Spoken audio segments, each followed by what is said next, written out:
Olá, começando mais um Belamac no canal de automobilismo do portal Terceiro Tempo, programa 101, com um convidado que já esteve aqui comigo, Sérgio Gimenez. Obrigado por mais uma vez estar aqui comigo. Obrigado, Marcos. Obrigado a você, obrigado a todos. Bom, o Gimenez está vindo de mais uma temporada. Quantas temporadas já acumuladas na Stock? Estou indo para quinto ano agora. Quinto ano. Exato. E de camiseta nova aí, patrocinador novo, equipe nova, agora correndo com a Amadeu. Fala um pouco dessa transição agora. Você já estava mais ou menos perto lá, porque o ano passado você correu com o Beto, né, com o Beto Cavaleiro, Isso. Na Cavaleiro Esportes, e que estava de uma certa maneira próxima, né, na logística, enfim, algumas coisas em comum com o Amadeu, mas esse ano especificamente na equipe, você já está ansioso para a primeira corrida do ano? Bastante, né, Marcos? Já estamos aí quase 4 meses parados já, né? Então, aguardando ansiosamente o começo da Stock 2017, um acordo novo com a Bardal Hot Car, que eles já têm uma parceria longa aí de quase 10 anos, isso é muito bacana. Então, acho que agregando essa grande marca que é a Bardal, acho que todo mundo conhece. Acho que estou entrando para somar, para tentar levar a equipe de volta ao pódio.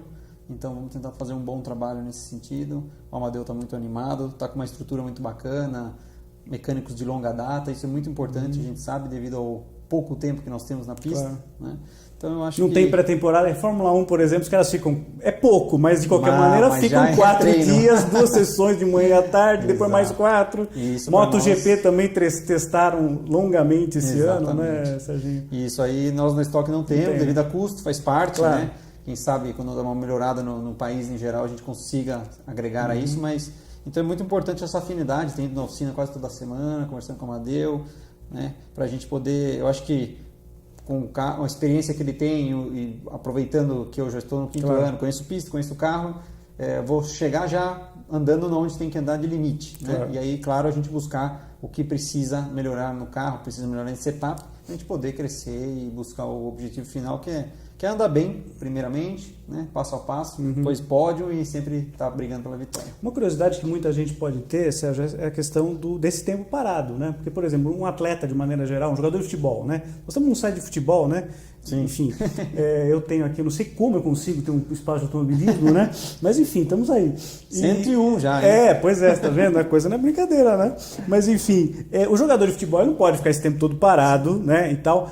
Você, obviamente, primeiro, cuida do físico, claro, alimentação, musculação. O carro é um carro exigente, é claro que você tem esse aspecto também, mas você treina também de kart. Eu sei que, bom, esse cara, que ele ganhou já de kart na vida. Quantos títulos você tem de kart? Você tem ideia, não? Não sei de cabeça, mas... Você acha que é o maior campeão do Brasil? Acho que um dos maiores, infelizmente, uma grande carreira no kart, né? Acabei indo e voltando algumas vezes devido a... Mas sempre que ele senta no kart para andar, eu vi isso na seletiva lá. Foi bacana. Foi bacana porque os meninos andando lá toda, você chegou lá e meteu tempo no pessoal. Fazia quase 3 anos que eu não andava, deu uma desencanada um pouco e aí o Binho me convidou para trabalhar com ele, foi muito legal. A gente se encontrou lá, estávamos lá juntos fazendo cobertura pro terceiro tempo. Mas aí você treina outras, dá para fazer alguma coisa? Dá para treinar? Dá sim, simulador ajuda, por exemplo? Sim, eu tenho um em casa, montei né, um computador, volante, um cockpit, né, porque é importante para manter, parece que não, mas hoje os simuladores são super avançados. Sensibilidade, né, de você estar visualizando. Então, os volantes, o pedal, você consegue ter essa sensibilidade muito grande. Claro, você não tem o G, né? A força G é gravitacional. Mexer pescoço. Ela cansa menos do que é normal. E nem é o calor do carro da Stock. Isso, eu ligo o ar, né? Mas isso ajuda um pouco para manter o reflexo em dia. Então, hoje o simulador sim é importante.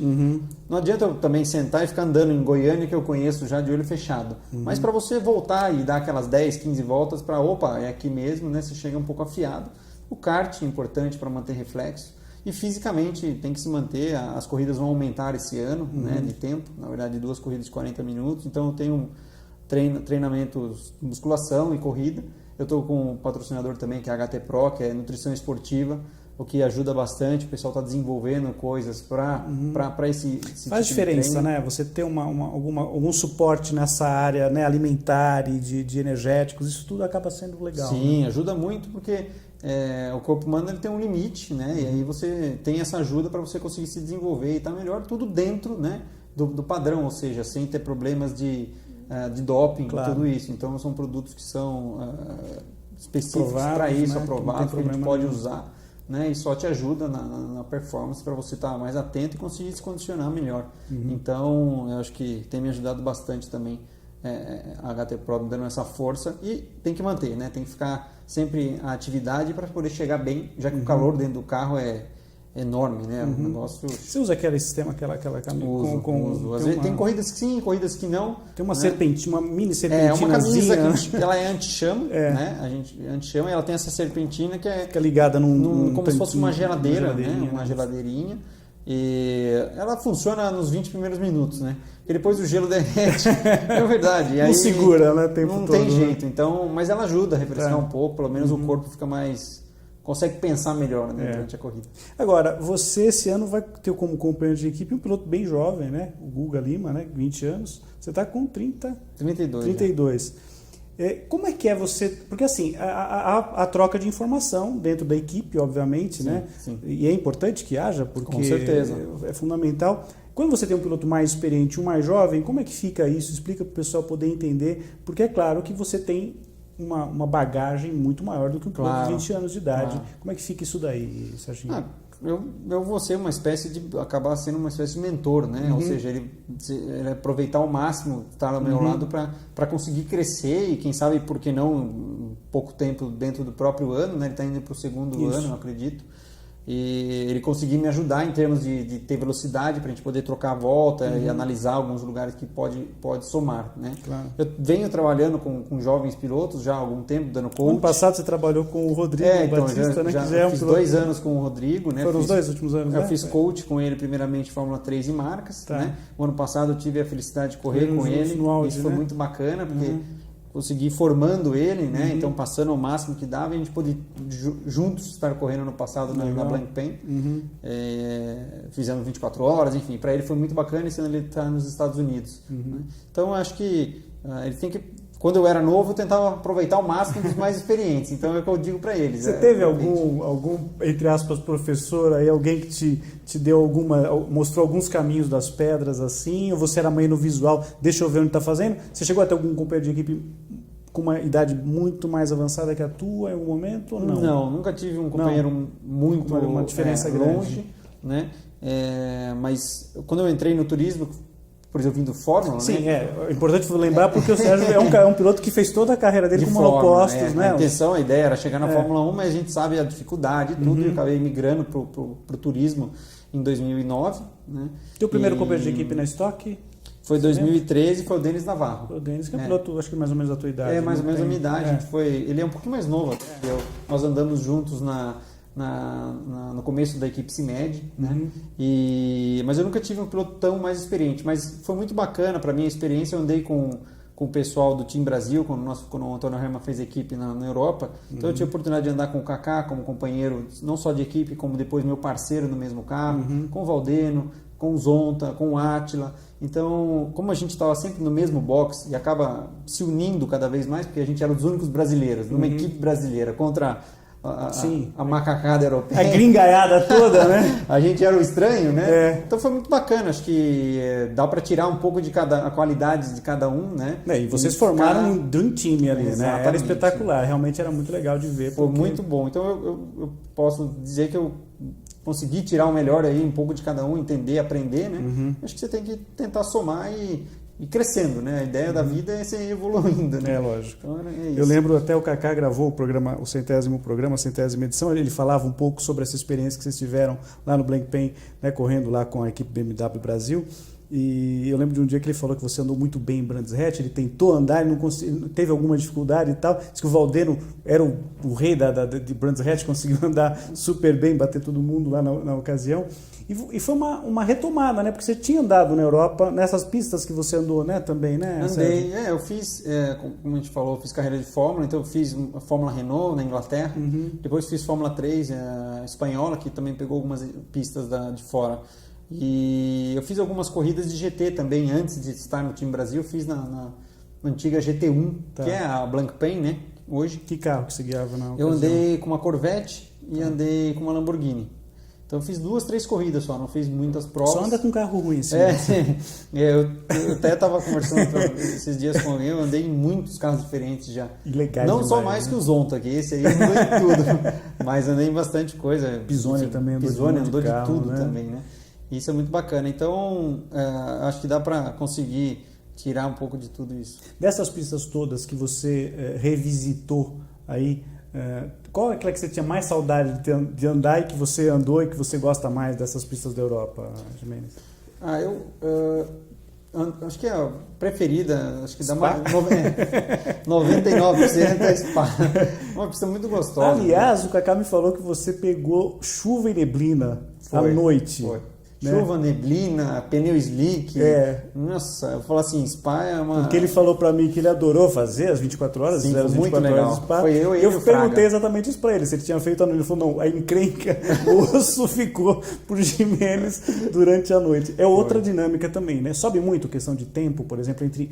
Imaginando não chover e chovendo, as duas pistas secas, melhor dizendo, de noite e de dia, é a mesma coisa em termos de tempo, cronômetro, ou vocês têm uma dificuldade um pouco maior de referência? Então, a referência é um pouco complicada, porque além da gente ter os faróis tudo, as 24 horas ela conta com quase 70 carros.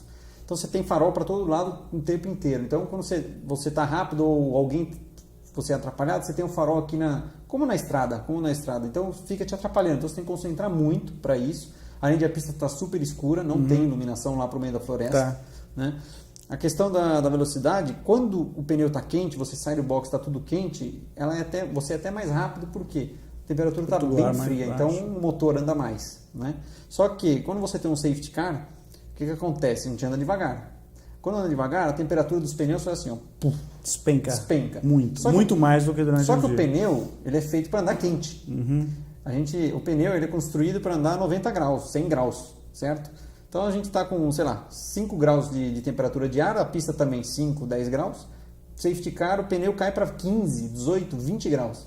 E para você retomar essa temperatura? Tá. Esse é o grande problema. E perigo também, é risco de você perder o carro. A hora né? que o safety car sai, você tem que ter aquecido, freia, acelera, vira, freia, acelera. Então, o safety car cansa mais do que você tem que andar, porque você tem que manter a temperatura de freio. São constantes muitas vezes, porque como você tem essa diferença de velocidade de carro, acidentes muitas vezes acontecem, né? Quer dizer... e à noite, principalmente, os acidentes acabam durando 20 minutos de safety car. Então a temperatura cai e você tem que ficar se esforçando para não deixar cair a temperatura. Legal. Você que acha que, por exemplo, isso é só sentar o bumbum do carro lá, acelerar, tem toda essa engenharia que você tem que pensar, né, Serginho, de como administrar, né? A tecnologia vem chegando, claro, cada vez mais, né?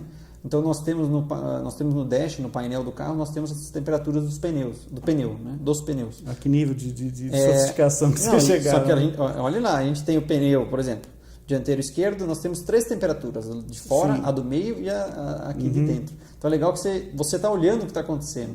Então você consegue controlar nesse sentido de ficar forçando o carro para não deixar cair. Às vezes eu gosto muito de fazer fotografia também, às vezes eu estou lá nos boxes, o pessoal acompanha de estoque, Porsche, outras categorias e tal, e o cara da Pirelli, ou enfim, da fornecedora de pneu, vai lá com o dispositivo, né, com o sensor, e ele mede a temperatura nas 3 posições, quer dizer, na borda anterior, na superior e no meio do pneu para saber exatamente. Isso aí tem tudo a ver com a cambagem. Claro. Né? Quando você faz isso aqui, aí a força G do carro, por que existe a cambagem? Só rapidinho para o povo entender. Vamos partir para o lado técnico agora, vamos lá. Você dá a cambagem, quando você tem uma força G, o pneu que está assim, ele vai ficar quase reto. Claro. Então é para isso que você achar a cambagem ideal para você usar. E aí o ideal é você ter a temperatura boa na interna, no meio e um pouquinho menos fora. Isso quer dizer que você está aproveitando bem o pneu. Aproveitando, só para a gente fechar essa coisa mais técnica, falando que eu acho que é um papo muito legal e é bom da gente comentar. Muitas vezes a gente ouve falar, o público de maneira geral ouve falar que o carro da Stock é um carro manhoso para acerto, né? E a gente vê um grid muito próximo, os pilotos têm um nível muito bom e às vezes uma coisinha, uma diferençazinha, inclusive calibragem de pneu, cambagem, faz uma diferença brutal. Claro que vocês com a experiência que tem dos circuitos que vocês já conhecem, muitas vezes você já vai com, entre aspas, com um setup todo meio que arrumado, vamos dizer assim, ou tentando arrumar, mesmo que você tenha alguma mudança na pista, de asfalto, etc. É realmente isso? Quer dizer, é muito difícil você encontrar um acerto ideal. Tem final de semana que não vai de jeito nenhum, acontece isso também, né? É porque são muitas variáveis, né? Você vê o carro, tudo igual, a equipe é tudo igual, só que o carro da Stock Car é manhoso para você pilotar, mas também é muito manhoso em questão de temperatura. quando a temperatura muda, interfere completamente no acerto do carro. Tá. Então, por isso que algumas equipes conseguem estar um passo à frente nesse sentido. Ela sabe que se cair 10 graus de temperatura de ar, ela sabe que tem que modificar na asa e na altura e na cambagem. Então, o carro da Stock Car é muito manhoso nesse sentido. Então, é isso que hoje diferencia muito as equipes, né? O banco de dados que uma ou outra tem consegue com que você tenha essa diferença. Nós lá dentro, às vezes, por causa do carro, é difícil você tirar, falar assim, às vezes você dá uma volta e fala, nossa, hoje eu dei aquela volta, você vai ver o tempo. Não foi aquilo que você esperava. Então, é complicado, o carro é bem manhoso mesmo. Então, por isso que é muito importante essa troca, essa conversa, ter essa proximidade com o engenheiro, com o dono da equipe, para você conseguir chegar afunilar e chegar nesse... Você falou em asa traseira, só para encerrar. Muitas vezes a gente vê, né, andando no pit lane lá, o carro vai para os boxes e o cara põe lá uma coberturinha lá, um paninho em cima para o cara não ver. É para realmente esconder o jogo, para você não mostrar, para ninguém ver o quanto faz realmente diferença em todos os circuitos, a questão do ajuste da asa traseira, por exemplo, o nível dela. Faz. Ela faz diferença por ser um carro que é igual para todos, vamos dizer. Esse ano mais ainda, pois a Chevrolet que vai ser a patrocinadora, então todas as bolhas... A bolha é idêntica, não vai ter mais Exato. A Peugeot, né?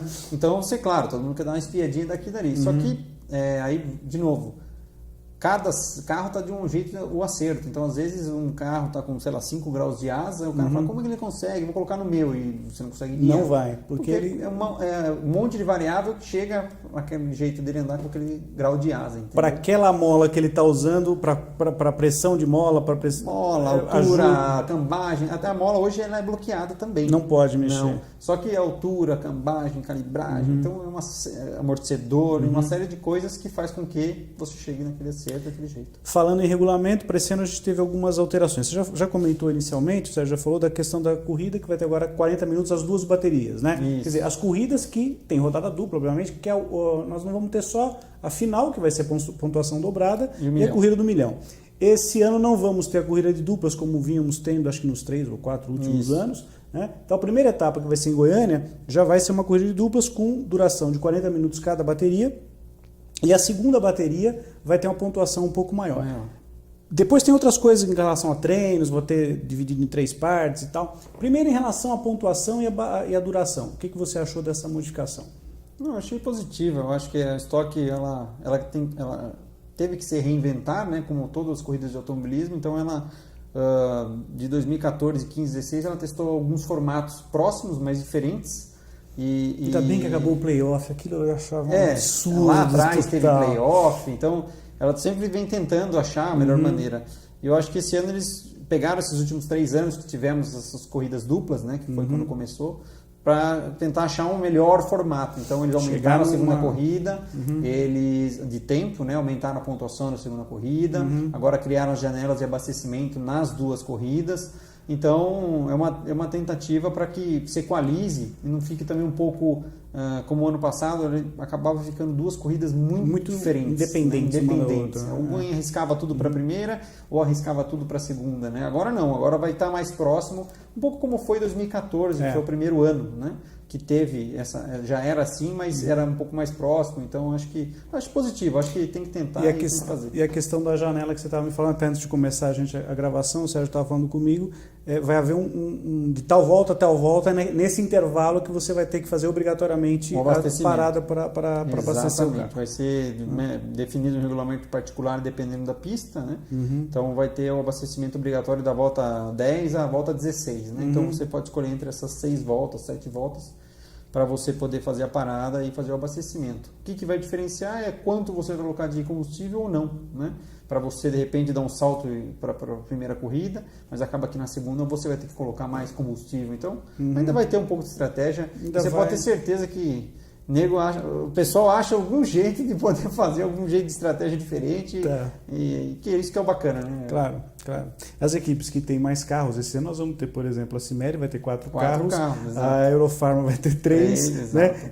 É mais possibilidade que essas equipes têm muitas vezes de repente usar um piloto, entre aspas, como cobaia para ver o que é. Faz uma diferença boa. Essa troca de informação é importante também, porque não poucos treinos e tudo, então quanto mais dados coletados você tem, mais você consegue tirar aí o que é a melhor opção. Bom, nós vamos ter o treino também com uma diferenciação importante, que vai ser assim, entram todos, tem todos os carros, né, vão para a pista, todos não, quer dizer, dividido em par e ímpar, né, e depois desses tempos sobram os 15 primeiros. Isso. Desses 15 sobram 6, e aí uma coisa que eu achei legal, que eu adorava isso na Fórmula 1, que é a volta lançada. Os 6 primeiros colocados não vão entrar ao mesmo tempo na pista, nem de 2 em 2. Cada um vai para aquela sua volta voadora. Você imagina como... Você já fez alguma treino dessa forma? Já teve alguma experiência nesse sentido? Não, na estoque não, mas no Fórmula no kart já. É legal, não é? É eu bacana, acho emocionante, eu acho é muito bacana. Eu lembro que ele vai eliminando. Fórmula 1 teve isso, eu lembro, pelo menos em 2004, que eu lembro de ter visto em Interlagos, da sua pole do Barrichello com a Ferrari, Montoya estava com o melhor tempo e o Barrichello foi fazer a última volta voadora que tinha que ser a volta, ele fez a pole. E é muito bacana. Eu acho que para o piloto é uma pressão interna brutal que vocês devem passar. Exato, né? exato. Mas é muito bom, bacana. Acho que é válido, acho que vai eliminando, né? Então vai te dando chances, então sobra os 15 ou 16, depois sobram só os 6, né? E dá essa volta final. E os 6 é que vão ali para o gargalo final para tentar a pole position. Bom, calendário da estoque desse ano, a primeira etapa vai começar no dia 2 de abril em Goiânia, né, a primeira prova da temporada. Só tem um dia antes da sexta-feira, né, que é na quinta-feira nós vamos fazer Isso. É a pré-temporada de algumas horinhas ali na pista, horinhas? Né? Horinhas, minutos, pouco tempo. É um shakedown praticamente, exatamente, né, que vocês vão ter lá em Goiânia no dia 2. Agora, da temporada toda, uma novidade interessante que aconteceu foi a volta, na verdade, da Argentina, né? Só não tem, pelo menos por enquanto, não tem a confirmação do local. Curveiro, vocês andaram no passado, ainda requer confirmação, porque os caras vão ter que mexer lá em termos de ajuste por causa das áreas de escape. Você gostou da pista lá, em termos de traçado e o que você viu? Espero o que para esse ano, se a prova realmente for confirmada para lá? Não, eu gostei, eu acho que a iniciativa foi espetacular. Quem fez, não sei os nomes das pessoas, mas está de parabéns. Super positivo para o automobilismo. Claro, perdendo praça a gente ganha uma, é sempre bom, né? E a pista ficou muito boa. É claro que tem os seus defeitos, tem as suas correções, mas eu acho que assim, para a primeira corrida tivemos pouquíssimos problemas, na minha opinião. Um pouquinho de área de escape, tira uma árvore daqui, afasta um muro dali, coisa que faz parte, na minha opinião. Então, acho que é muito coisa que vai ser corrigida, tenho certeza, para que nós possamos voltar lá e também fazer um grande espetáculo, mas eu achei que foi muito bacana. Nós não temos também a confirmação ainda da Corrida do Milhão, pelo menos eu não tenho em relação ao local. Não foi divulgado ainda, nada ainda. Estão aguardando, né, para verificar. Eu voltei de férias, então eu não acompanhei tantas coisas ultimamente, mas não tem, acho que nenhuma novidade especificamente. Para a gente ir próximo já do final, queria que você falasse um pouquinho dessa tua experiência também do outro lado, duas coisas que você tem. A tua experiência como profissional de outras áreas, que eu sei que você tem negócios, né, fora do automobilismo, mas antes de falar disso, eu queria que você falasse um pouquinho dessa coisa de formar pilotos. E eu tenho notado ultimamente, quer dizer, que aquele sonho da Fórmula 1, ele mudou muito, né, em relação aos meninos do kart. Você é uma presença constante, né, nessas competições de kart e tal. E hoje está mudando um pouquinho, ou migrando para o turismo. E uma coisa que me chamou muito a atenção ultimamente foi em relação, por exemplo, ao Matheus Leist, né, que é um piloto que foi campeão ano passado, 2016, da Fórmula 3 inglesa, né, que também, agora vai para onde e tal, e de repente ele foi para Indy Lights nos Estados Unidos. Você acha que realmente é por aí? Os Estados Unidos pode ser um caminho, porque o Brasil, o Elinho, o Tony estão lá, mas já estão há bastante tempo, está precisando também de uma renovação nos Estados Unidos, né, Sérgio? Acho que é super positivo isso que o Matheus Leist fez, muito interessante, ele tentou verificar a melhor possibilidade. A gente sabe que a Fórmula 1 é um sonho muito complicado, né? Depende de uma série de fatores, não adianta você ser só bom, infelizmente é a realidade, não adianta você só ter o talento, você tem que estar no lugar certo, na hora certa, com os managers certos, com o patrocinador certo, porque hoje precisa do patrocinador. Max Verstappen não nasce todo dia também. Exato. O Max até é uma curiosidade, primeiro que é um talento, não precisa nem falar, né? Mas ele foi criado para ser piloto. Sim. Né? Filho de piloto e de pilota. Antes Mãe dele e pai, aprender né? a falar, ele já sabia dirigir. Né? Então, exato, filho de pai e mãe piloto. Né? Então, e claro, o pai foi ex-piloto de Fórmula 1, então facilitou muito a vida dele de colocar o cara lá. Então, acho que... Ou ter um caminhão de dinheiro como o Lance Stroll, né? Facilita um pouco também, né? Comprar uma vaguinha, um carro para treinar no Bahrein, não sei onde. Pois é, né? Então, acho que você tem que achar a melhor oportunidade. Eu, quando dou o exemplo comigo mesmo, quando eu estava buscando a Fórmula 1, eu queria a Fórmula 1, eu era cego nisso. Né? e nesse ponto eu me arrependo, porque eu poderia ter migrado para os Estados Unidos para tentar uma Indy, né? Poderia ter migrado para tentar alguma coisa antes, até no turismo na Europa, e acabei ficando até 24, 25 anos querendo aquilo, né? Então eu tive que refazer minha carreira. Então eu acho que é super válido o que o Matheus Leis fez, acho que é super bacana, ele está com os irmãos de Irã lá ajudando ele na carreira e tenho certeza que está muito bem assessorado, então acho que é positivo. E como você comentou, não tem mais só Fórmula 1, né? Os pilotos hoje, o que um piloto quer? O que nós queremos? Nós queremos ser um profissional. O que é um profissional? Você está recebendo para fazer aquilo que você sabe melhor fazer. Trabalho. Né? Que é uma coisa que parece simples, mas é super complicado você conseguir. Nem todo mundo consegue fazer aquilo que gosta e ser remunerado pelo que faz, pelo que gosta de fazer. Então, acho que esse é o grande objetivo, a molecada abriu a mente, abriu bem. Né? Tanto que a gente tem as categorias de base da Stock, né? O Brasileiro Turismo crescendo, o Marcas está um pouco no meio, então também tem alguns pilotos jovens. E alguns pilotos que não ficam só olhando para Fórmula 1 ou Fórmula, né? Hoje abre o leque, tem diversas categorias para você se tornar um profissional. E como empresário, fala um pouquinho, você também mexe com irrigação, com posto de gasolina, tem um monte de coisa na tua vida fora. Dá para passar tempo, além de correr, né? Tentando, né? Eu tenho um posto de gasolina com o meu irmão, né? E a gente, meu avô que começou com isso, aí a gente depois... É no interior de São Paulo, né? Em Piedade. A gente deu continuidade junto com a minha tia e com a minha mãe. E eu ajudo meu pai também na empresa dele de equipamentos para irrigação, que também fica em Piedade, tem quase 40 anos a empresa. E entrei para ajudar lá e a gente está felizmente indo legal, indo bem para... A carreira de piloto vai até uns 40 e pouco, né? Então já tem que deixar calçadas as coisas, né? Tem outras coisas no pós, né? Que é o que às vezes muitos atletas têm uma dificuldade, né? Em deixar a área de atuação, né, Sérgio? É muito difícil, a gente vê muitos jogadores, né, de futebol, porque tem muito mais do que pilotos, né? E alguns outros atletas. No caso do Brasil, né? Que a repercussão futebolística é muito forte. É muito grande, né? Então é uma coisa que você tem que tentar ter uma sequência. Para você ganhar o dinheiro, não como no esporte ou em qualquer coisa, é super difícil, mas para perder 2 minutos, né? Qualquer besteira que você faça mal investido. Então é importante você ter uma noção boa do que está fazendo, como é que funciona o mercado, o que também não é nada fácil. Não é verdade. Bom, final... Deixa você já falou dos teus patrocinadores, mas pode deixar o teu recado final para quem te ajuda. E quem quiser te seguir em rede social, como é que faz para entrar em contato com você? Tem espaço na camisa e no carro para mais patrocinadores? Temos lá, a gente tem o carro, claro, agradecer a Bardal pelo nosso acordo, o Hotcar, o Amadeu, também a HT Pro, que está indo para o 2º ano já comigo, está me dando essa força. E a gente tem os espaços no carro, para quem quiser entrar em contato, pode entrar via o meu site mesmo, www.sgimenez.com.br. Vai estar passando aí embaixo, Gimenez com Z no final, com J e Z no final. Ele é bem diferente, vocês viram, né? E no Instagram também estou, @73sgimenez. E enfim, quem quiser pode entrar em contato, seguir, vamos torcer para esse ano a gente ter um ótimo ano aí. E agradecer você, Marcos, pela mais uma vez estar aqui no seu programa. Portas abertas. Parabéns, sempre. né? 101 agora. Agora vamos arrumar para os 200. Né? Vamos torcer para... Obrigado, Milton, um grande Quem sabe abraço. você vai estar no 201 aqui. Vambora, tá combinado já. Legal. Tá combinado. Sérgio, muito obrigado pela presença em mais um Bela Máquina. Faço votos que você tenha realmente um ano muito legal, que você conquiste vitórias, pódios, enfim, a todo o pessoal lá da equipe. E a gente sempre deixa uma dica final para o pessoal acompanhar a famosa sessão, que é o Xodó do Milton Neves, que é a sessão que fim levou no portal Terceiro Tempo. E nesse mês de março, é uma data chata para o Brasil, mas foi um grande piloto, né, que nos deixou exatamente, vai completar agora 40 anos, que foi o José Carlos Patti, que dá o nome ao Autódromo de Interlagos. Então, a homenagem de hoje, depois desse papo muito legal que eu tive com o Sérgio Gimenez, é para você dar uma olhadinha na página do Moco, né, do José Carlos Patti, na sessão que fim levou do portal Terceiro Tempo. É isso aí, pessoal. Até a semana que vem, o próximo Bela Máquina. Um grande abraço. Tchau, tchau.